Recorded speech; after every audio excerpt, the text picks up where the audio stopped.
શહેર નજીક આવેલા મારેડા ગામ પાસેથી એક અજગરનું રેસ્ક્યુ કરવામાં આવ્યું છે. રાત્રિના 12 કલાકે જ સેવ વાઇલ્ડ લાઇફ ટ્રસ્ટ આ ટ્રસ્ટને જાણ થતાની સાથે જ આશીષભાઈનો કોલ મળ્યો.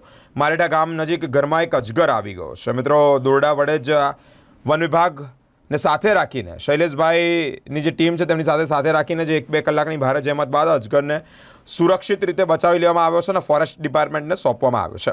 રહેણાંક વિસ્તારમાં કોઈપણ વન્યજીવ દેખાય જેમ કે સાપ, મગર, અજગર, દીપડો, ત્યારે આ સંસ્થા જે છે તે વાઇલ્ડ લાઇફ ટ્રસ્ટનો સંપર્ક કરે છે, સાથે જ અલગ અલગ સરીસૃપોનું રેસ્ક્યુ કરે છે.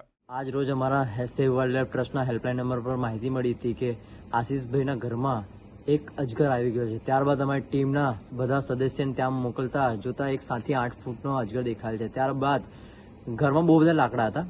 ત્યારબાદ અમારી ટીમે બધા લાકડા હટાયા, ફોરેસ્ટને જાણ કરી, શૈલેષભાઈને સાથે રાખીને એક 7 થી 8 ફૂટનો અજગર રેસ્ક્યુ કરેલ છે સહી સલામત, અને એ અજગરને ફોરેસ્ટ ડિપાર્ટમેન્ટને સોંપેલ છે. 1 થી 1.5 કલાક મહેનત કરી અમે લોકો. એના બધા અજગર ફોરેસ્ટ ડિપાર્ટમેન્ટ આવે છે. સેવ વાઇલ્ડ લાઇફ ટ્રસ્ટ, સંદીપ.